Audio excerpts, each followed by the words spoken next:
धधा गेल कुल सड़िया। का पता आज बूढ़ी भोरही से देखत नहीं कि ढेर धधाई बड़ी कहीं है उनकर बेटिया तो ना आवे वाली बड़ी न का देने छोड़ा मोमर आवे सन दोनों माई बेटी हमनी के कौन काम बा हमनी के तो अपन हड़िया चिल्ला लगा कर ले पानी जे चैन से बानी। चलो और खानो बनावे के बा अब का खाना बनाई अकेले ही कुछ बना के अपन खा लेम कौन सा बूढ़ी के देवे के बा ना तो गोतनी के देवे के बा वो तो मुंह मराए माछी झोंको कर चूल्हा में कर खाना में रानी कह के आइली हमरा से अलगा होवे खातिर इतना लेट हो रही बाबी तो ती आइलन ना जाए तो मम्मी तैयार तो हम तो हो ही रही बानी जल्दी से आइए न तब तो हम ती जल्दी से ले आते चल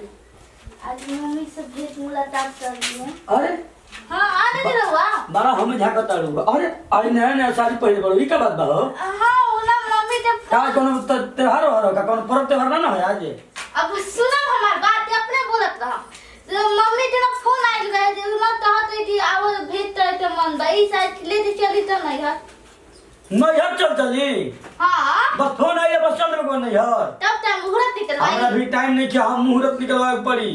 ना चली आई हम ना लिया जी बेबेरा ना मैं जाते बाजे नहीं है ई कैसे करती रे ना हम आज ही जाए है नहीं भू हां बैठे रे काल परसों चले जाई ना हम आज ही जाए पैसा उसा लेके हमरा भी तो वो राव प्रॉब्लम हां हमरा आज ही जाए तो हमार प्रॉब्लम तहार प्रॉब्लम ना हो मरद मेरा भी केहू के एगो के प्रॉब्लम दोनों प्रॉब्लम हो ना जाए। हमरा नहीं चाहिए मतलब मम्मी से हमार भेंट तो बहुत और तो मम्मी तहार घर छोड़ के भागना न दई हम देखिए हम जाना मत बोल दो चलिए अभी हमरा जाए बा लेट हो जाए फिर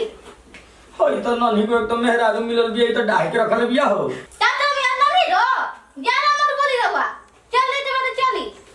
न तो का करू छाती पर चढ़ के लगू नाचे का कितना बोले नहीं चली ना हम ना ले भंगा बिया नींद आता चलो बिना चलो हम सुतो फिर ना खाना पीना सब बंद कर दे ओ चली नहीं है तो हमारा अपना हाथ लिट्टी भांडा ठोके वाला ना दूसरा नहीं जा पता ना हम ना सुतो हम ना जाइबे घर में पैसा नहीं खे रोज रोज नहीं हरे रोज रोज नहीं हरे ठीक भाई काम करे रहुआ सुती हम ही जाते जाई हां और कहा जाती हो दादा देखो भुला मत जाए बहुत जिद्दी हो गई बिया दे झोरा ठोके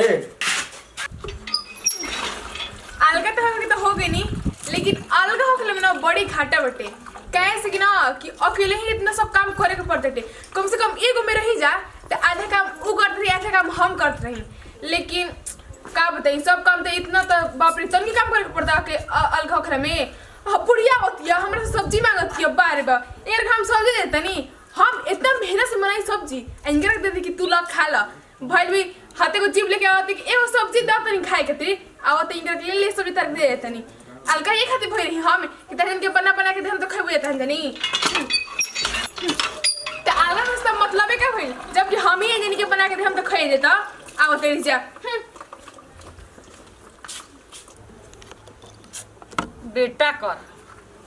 बेटा पैदा कर आ बेटा पैदा करला के बाद में कितना सुख मिलता है तो भगवान जानता आ माई के दिले जानता बताओ दू गो पतो उतरनी कौनो सुख नहीं एक टाइम खा तो एक टाइम उपासे रह ई तो हाल हो गई बड़ी अच्छे जल्दी खरो तो होला बना ना जियत रहा बना रही अच्छा मैं हां ये जी धैले रहलिए चलो मम्मी ले भेंट करावो तो जारी ठीक है कोई नहीं हाँ अच्छा मैं भौजी ना था बारी जा अरे बूटी जी खुश रही पांजी खुश रही अरे खुश रही सदा सुहागिन रही खुश रही बुच्ची का हाल चल बेटी जी हां सब चीज अपन बताइए हाँ हमनी तो सब ठीक है बा हाँ आप पांजी बताइए और रास्ते में आवे में कोनो दिक्कत उकत ना भइल ह ना कोनो दिक्कत और ना दिक्कत भले तो पता है बुच्ची जी ना तो ना दिक्कत ना भइल गाड़ी बढ़िया से मिल गई ना टाइम से हां ये बहुत जीत कइले रहलिए चलो हमरा भौजी ले माई ले भेंट करावो ठीक है ना कोई लसिया बुचिया राख लिया ले तो कौन हाँ, ठीक है, कोई नहीं, अपना हाँ। मन तरह एक मन ना लिया आई करेला नहीं, हाँ। तो बच्चा लिया ले लिया हमारा बेटा लिया का घरवा के हां हमरा ना हर 8 दिन पर वो सब के भेंट कर ले आओ ना तो ठीक है ना बा बढ़िया ना बा कौन हो रजी बा हाँ ठीक है कोई नहीं आई बैठी आई यहाँ तो तनी आ रही काहे रो सब मतलब ऐसा लगता कि नहीं चुटी कटले हो कि हम ते मतिन भागल जाते ए महाराज चीटी काहे के कटी चीटी काहे के कटी एगो दुलारुआ पाहुन अहो बानी घर भाग के रुआ हमने घरे आईनी है मेरा अहो भाग हमारे जो पाहुन हमारे घर पधारे हैं का घोर बेटी चिट्ठी काटी, घोर बेटी चिट्ठी कटी काटी। अरे महाराज रू बेइज्जती हमने क्या करे कितना हमने कैसे खुश बन जा चली जी बैठी आराम आराम करी पाहुन जी कितने आराम आराम करी खड़ा ही ले जाइम का जी ना, ना, ना। वो हाथ दबानी एकदम ना हम मिले खातिर आइल बानी तू लोग से तो मिल तो चले का अब ना जी रही आईनी हाता अरे तो रही जाएगा कि का महाराज चुके लोग सब बानी। का सुखली एक और चलेला घर से लेके बाहरी तक माई हमारा हो गई भाई बैठा करहूं देखा कुर्सिया होई हो जी ये बैठा अच्छा तीर बच चली हां ये होता बैठा है भौजी भाग गेली है जाई बैठी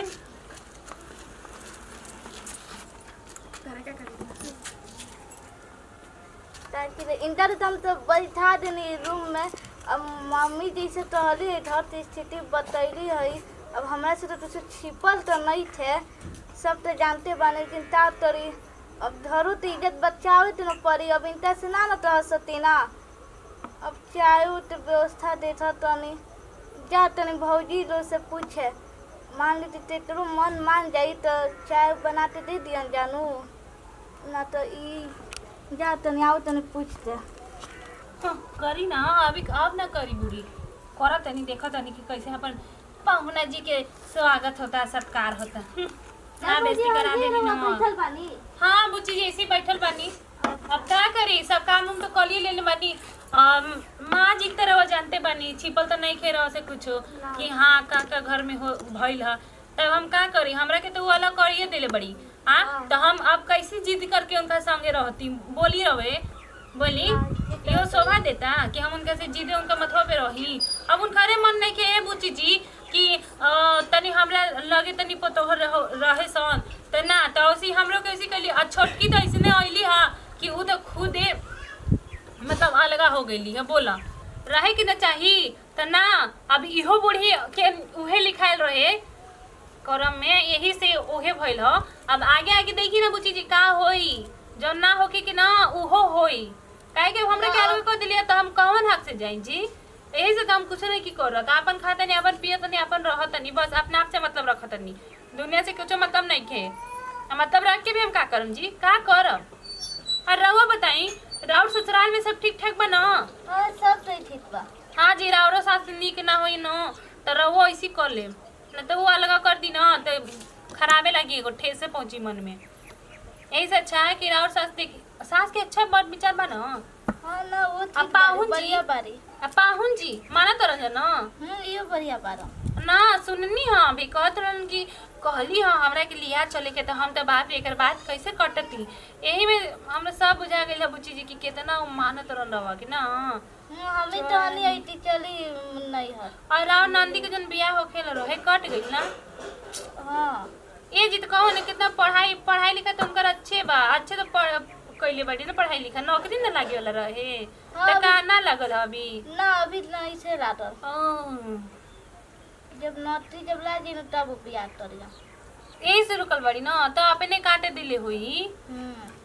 तो कहीं पूछी कहीं चक्कर उकर तो नहीं खेनू के उसे लइका को ना ये सब नहीं थे ना नो ना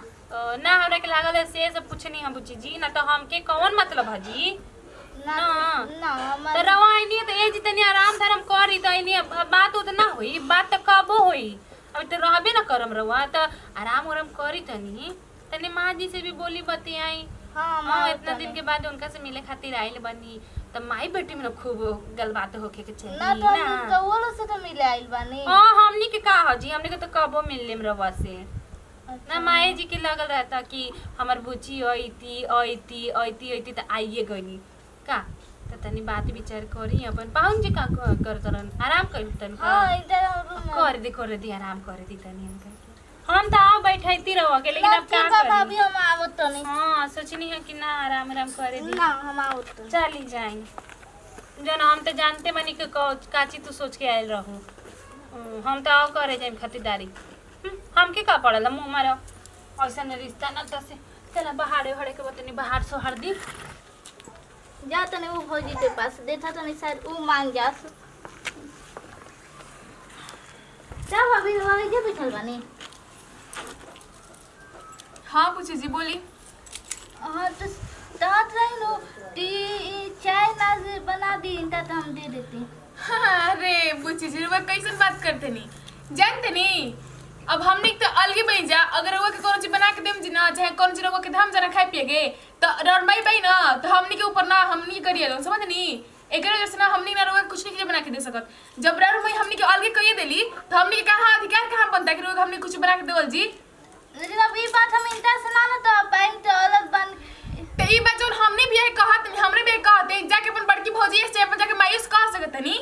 ठीक बा। कहे से गिरार माई तो हमने ताल के कही दिले बड़ी उनका उ तो तन के सोचली ना एगो बड़ी अलग करे के बेरी कि हमर लड़की एगो बिया आई तो हमरा के लड़की के बनाई खियाई हम तो बूढ़े हो गनी अगर हम मरियो जाई तो हमर लड़की के तो भाई एक कनी के पैसा तक करिए सब लेकिन ना रार माई के दिमाग में कहां ई सब बात आवत हटे अलग करे के अलग कर दिले रार माई हमनी के। अब हमनी के खा दिन जाके मर भी तो रार माई हमनी नहीं ना करते। अच्छा ठीक पर छोड़ दे मम्मी ये बिल जा तो पूछा था ना। आवत ले कि भौजी तो हमरा के चाय बना के जोन बच्चा के हमरा से कब्जे कोन मैं से कहे के इंगरा का अलग करके बड़ी मैं इंगर तो बड़ी फटाक में अलग कर देली। आवत तर के चाय बना के धनी इंगर तनी के सोचे के चाहत रहे कि हमर बेटी ने देखो नहीं कि पैसा लेकिन ना फटाक में अलग कर देली हई। गजीब यार हमरा तो बुझाते नहीं खे गजीबे के हाल बा। चायो पानी के नहीं किसन पूछत जेकर दूधू को सरहज पहले तो ऐसे ना करत लिया जा हो गई अभी तो उन्हीं रह गई हमारे के हम बैठा के घर के कन्या बना दे बैसन। अरे घर में दमाद आवेलन तो घर में एकदम चहल पहल हो जाला है पाहुन पहले ये लोग करते रहते ये दोनों जानी आई दोनों जानी में कौन जानी पूछते नहीं कि पाहुन कहाँ बा।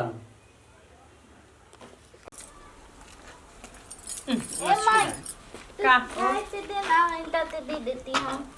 अरे बचिया का खाए के दी एक दिन बनाई ना तो 3 दिन हम खाई ना जानलू। आ छूछे भात बनल रही काले सांझ के तब वे पानी भात खने गनी कर छोटकी भीड़ मांगे खातिर तन सब्जी तो ना दिल से कहते कि नहीं खे। अब का करी ढोढ़वा के माई भी गनी है तो नीमक मांग के ले अनी तो नीमक पानी भात खनी है कौन चीज हम दी तो हम भाभी भी जानी है तो उ लोग मना कर दे दी है जा का कल है जाए तो हमरा भी नहीं था। अब तो सब तो घर अलग हो रही बा। हाँ रे बाबू संगे संगे एगो खिस्सा कहल बना कि संगे संगे ना राड़ रोत न तो का संग से ये अतियो रोवे लागल। अब तो इहे बा अब तो हमरा भी कुछ नहीं खे समय में कि हम दी तहरा खियावे के जनला बाबूजी ना छोड़ दियो अब हमरे इज्जत बचावे तो पड़े। अब तो सानी को न बुचिया खाना बनी अब केनहू से का के ले आई साग सब्जी चाहे कुछ हो तो सानी को खाना बनाई तो खइया जा जल्लू। हाँ चलो मम्मी दे। अरे बात तू ये जो बैठल बाड़ू कबेले अच्छा रवा देनी। अच्छा ये सब छोड़ी ना हटाई रोज धरते छाना तो हमेशा छाई ना चली ना हमारे गांव में ना सबसे टेस्टी बनावल चाट हो जा रहा तो खिलाओ तो नहीं। हाँ वो जे तू बुचिया चाट मतलब बाजार में चाट ना रहल बाजार में ना खोते अरे ना पहुंची हमारे गांव में सबसे फेमस चाट के दुकान हो जाए बहुत बढ़िया बनाएगा दुकान पे भीड़े लागल रहेला। अपने के माइले बतिया में झुराइल बाड़ी हमरे कबे घर में बैठे जानते बार कि लड़की आ तो माई बाबू बतिया मजुरा जाली सन यही से इतना दिन के बाद आनी है। हां ए सब संग संग गली गली घूमी ना आ एकरा से सब पाँच दिन हम मुने को झुरा गइल बने जे का कइल जा। हाँ यही से जो बुचिया हाँ, चल चली। छोला ओकर दुकानिया पर मोहना के खिया दिए। ये कहाँ गईली बुची जी जाओ कहीं का जाने घुमावे खातिर ले गेली हुई बाजारे हमनी के का करे के बा अपन अपन काम कर लो। कहले आई ना के गुलाबी ना तागा चाहिए का कहलू हाँ गुलाबी तागा एगो चाहिए मतलब ऐसे ना चाहिए 5 रुपया हम दे दे हम फ्री में नहीं खिए जाए मांगे खातिर के तो हम यहाँ दान पेटी नहीं खोले कि केहू के फ्री में दान करते चलो तो वैसे भी जाके फ्री में थोड़ा नहीं केहू से मांगत रुपये देते ही केहू के तो दे तनी ठीक बात है जल्दी ए नानी लोग माई लोग का भाई ई पहले बताओ जे सारा एकदम हमरा इज्जत घर के पाहे लगा के फेर पड़ल बउजा काम नहीं होई के जब फिर। कहाँ पाए में लगाई वाली होई अरे जेकरा दूध गो भौजाई सुगर सुगर ओकर नंदो या दामाद जता सुगर सुगर भौजाई त का बियाह कर ली रौरे दमदा से बियाह कर ली हम बियाह करे कहता नी एगो बात कि कही? जाके दुकानी पे होने 4 छोला खाता हमर समोसा ना सुनी ना खाता मम्मी था जी, एगो बात खाई ली, कही खाई ली। हमनी के मतलब हमनी को सब कर लेना कि अपन जौन आइल बन और बेटे दिमाग ना तो होने के बना के दी जाए लेकिन ई बात के पहले ना सोचे चाहत रहे रहुरा अलग करे से पहले नहीं सोचल रहती ना तो आज ना ई दिन देखे के ना रहुआ ना पड़ रही समझ नहीं एगो तो लोलमा झोलमा हमनी के ननद है इतना हां कि एगो ननद से केकरा के प्यार ना होई बताई आ एगो दामाद हां के ऐसन होई सरह जैसे चाही रहुए ना कहनी हजी हां का जरूरत अब है हमरा के मत तो जान करे के मोहनी कम से कम दुख और पूछा खाती खाए पिए कल अभी खिया देम कुछ हो जाए तो अरे दादा हमर दामदा कैसे खिया देली नमक पड़ के खिया देली तो चीनी पड़ के खिया देली गलती हमर हमनी बेटिया हो के जाई ऐसे है। कर देली तो बाल बच्चे नहीं खे होत सब चीज में हमनी के बदनाम हो जाएंगे एक रहती ना तो बोलती ना लेकिन अब खिला दूं ना तो बाप रे बाप ना अरे ना हम तब खुद भूखले रह जाम लेकिन ई बदनामी कलम का झेले ना लेम हम। हमरा भी तू आइली हाँ। नहीं कल नहीं भोज तनी चाय बना के देबू कल यही से ना कहनी हो यही से माई से मांग ली कैलो पे सब धुआ जाई यही से ना कहनी ठीक है बा धोआ जाई तो तब जाई ना अपने ठीक है बढ़िया बात तो होनियो के बाप भाई है सुना तो हमहू असै लाते मार के भगा दे हाँ अभी हाल ही में तो हमर बाबूजी हमर भैया आयल रहन बहिनी के कार्ड देबे केतना रहो मुंह दिखा देनी जी मुंह ना के दिखाए हमर नानी माई लोग हां हम गरे ढोढ़ा के माई के झगड़ा फरियावे धोड़ा के चाहे खोड़ा के चाहे ओढ़ा के केकरो माई के झगड़ा फरियावे के नहीं दिखाई नहीं है ना जी यही कहाला ना अभी अपन बेटी पे आइल बात तो कितना पर परी लागता गांव में हमार का इज्जत बढ़िया घर में आवत नहीं ना सारा हमरा के भोजन नहीं खेम ना लेते जी बासी भात अलगा कैले रही तो इज्जत त स्कूल ढकल रहे चरदीवरिये अलग में के रहत ना तो ये दिन ना देखे के पड़ रही था हमनी के ना किस्म किस्म के बना के देती हां जा ढेर अपना के समझा तनी एडवांस का होता हो तो चलो का होता का होता जी कौन बात बगा तो चलो चली ना ये लोग आपस में से बतियावे ली जा तो रुको ना हम नहीं खड़ा बनी तो कौन पहले नहीं लिया तो किसे बर्ताव कर चारों बात सुना मिलोते बात आपस में इन लोग आपस से बात है लो निमनो बात है ली जा जैसे ही चिल्ला चिल्ला तो बतिया अरे चुप ना रहो भाई के खड़ा रहो काहे आपस के बात हो हम पागल हई हमरा के पागल नहीं गुजन समझो जब ले आइल बे तब ले जाई आराम कर रहो जाई जन तू छुपाओ तड़ू तो छुपल ना होता रहा छुपावला से बुझाइल हम वही घड़ी समझ गए जना घड़ी हम अकेले बैठ गए न केहू चाय के पूछला न केहू पानी के पूछला न केहू ये खाली पूछे आइल काम बैठल बनी पाहुन चाहे कुछ न समाचार करे पहले ऐसा नहीं बर्ताव करते लोग अब जरूरत नहीं है जी तारा अइला के अब तारा मिले के होई तो तार माई खुदे आई हम आ मिल ली हम न तो कोनो बाजार पर कही वो दिन भेंट कोनो मंदिर तर ले आई दर्शनो होई बूढ़ी के आ भेंटो कर ली हम ठीक बा जी अब हमार मेहरारू ना आई ना ना पहनी का अच्छा कहो भाई तू को पतो हरा करौआ के नहीं खिया ना तो वो चल चली हमारे संगे ओजी ना ओजी तो हमें के सामने खियाली ना हम कबे सुनत रही हम कान के भई रही का कि दिमाग से पैदल बानी हम एगो बात कही पाऊं जी रहो के बुरा ना राय दी हम का कहब ना सुनी अरे जे अपना सास के नहीं हो सकत रहो आई नहीं हां तो उतने मानजन करी उतने लायक रही कि हमनी के उतने भर इज्जत करी ठीक ना रहो हमनी रहो घर में हमनी लोग नहीं खिने जात कि हां का कर चलो लोग का नहीं की सब घर में इतने हड़िया पिटाता समझ गई ना लेकिन रहो के बोले के इतना सुनी ना एगो बात कही आपस में रोज लड़ाई करला लेकिन जे दूसरा आ जाला तो ओकर पहचान ना होके नहीं हमरा में प्रेमो नहीं के जे अपना सास के नहीं हो सकत वो हमनी क्या होई तो रहो के कहावत चित्ता चपल मरनी हो कितना जैसे ते गहनी हां कहनी कि बैठाई छोड़ी जा महाराज वो सब हुए आई जा जो आज 2 बरस पहले रह जा चलो हो ए जे इलाक जरूरत नहीं के भेंट कर कोई वो बात कर लेम ना तो मिले खाती आज तो कोनो मंदिर पर आई भेंट कर दर्शन हो जाई ना तो वो चल जब ज्यादा तो तकलीफ होई तो हां हां लिया जाई